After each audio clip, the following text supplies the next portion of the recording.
ప్రపంచవ్యాప్తంగా కూడా క్రిస్మస్ శోభ నెలకొంది. ఎక్కడ చూసినా కూడా చర్చిలన్నీ కూడా కాంతులతో వర్ధిల్లుతున్నాయి. అలాగే ప్రతి ఇంట్లో కూడా ఎవరైతే క్రిస్టియన్ దేవుణ్ణి పూజిస్తారో ప్రతి ఒక్కరు కూడా ఇంట్లో విద్యుత్ దీపాలతో అలాగే స్టార్స్ ని కూడా వెలిగించి క్రిస్మస్ వేడుకలు జరుపుకుంటున్నారు. ప్రస్తుతం విజయవాడలో పరిస్థితి ఏ విధంగా ఉందో మరింత సమాచారాన్ని అందించడానికి మా ప్రతినిధి మల్లికార్జున్ లైవ్ లో సిద్ధంగా ఉన్నారు.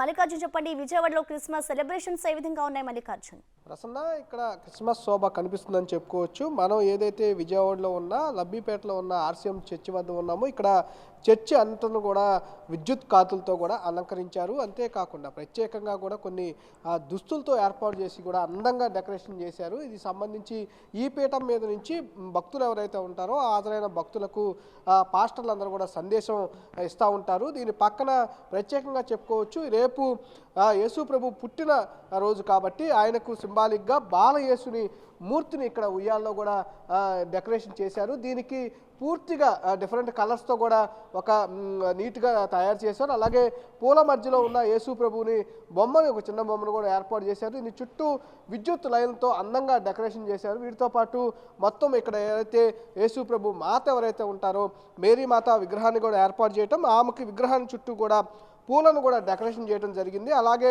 వీటితో పాటుగా ఉన్న ఈ దేవాలయం మొత్తం, చర్చి మొత్తం కూడా నీట్గా అందంగా కనిపించేందుకు డెకరేషన్ కూడా ఏర్పాటు చేశారు. లైట్స్, స్టార్స్ కూడా, ఏదైతే స్టార్స్ కూడా మొత్తం క్రిస్మస్కు సంబంధించి నెల రోజుల ముందుగానే అన్ని ప్రపంచవ్యాప్తంగా కూడా నెల రోజుల ముందు నుంచి కూడా ప్రతి ఇంటిపైన కూడా స్టార్స్ను నెలకొల్పుతూ ఉంటారు. క్రిస్మస్ సంబంధించి అలాగే జనవరి 1 వరకు కూడా ఈ స్టార్స్ను నెలకొల్పుతూ ఉంటారు. వాళ్ళ ప్రభు అయిన యేసు ప్రభుని ఏదైతే 25వ తారీఖు క్రిస్మస్ వస్తుందో క్రిస్మస్ సంబంధించి దానికి ముందు 45 రోజుల ముందు స్టార్స్ను కూడా వేస్తూ ఉంటారు. మనం చూస్తున్న చర్చిలో కూడా మొత్తం ఏదైతే రిబ్బన్కు సంబంధించినవి అన్నీ కూడా మొత్తం చూసుకోవచ్చు. ఒక ప్రత్యేకమైన రాడ్ను ఏర్పాటు చేయటం, అలాగే దీనికి సంబంధించి ఒక గ్రీన్ కలర్గా సంబంధించిన ఆకులకు సంబంధించి ఒక ప్రత్యేకంగా డెకరేషన్ కూడా చేశారు. అలాగే దీనికి గ్రీన్ కలర్ లైట్స్ కూడా ఒక ప్రత్యేక ఆకర్షణను కూడా చెప్పుకోవచ్చు.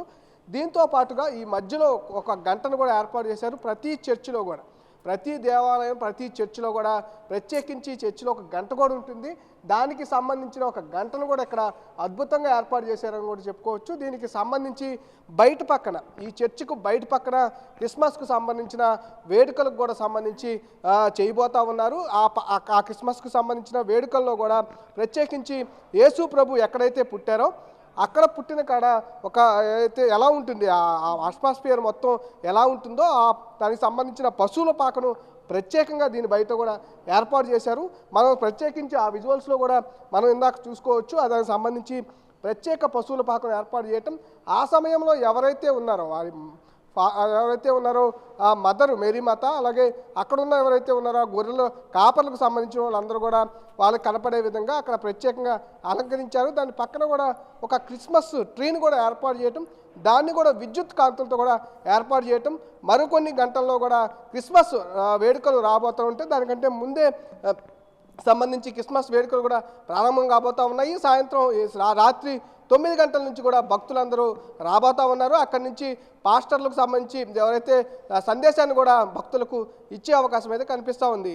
Prasanna, right, thank you Mallikarjun.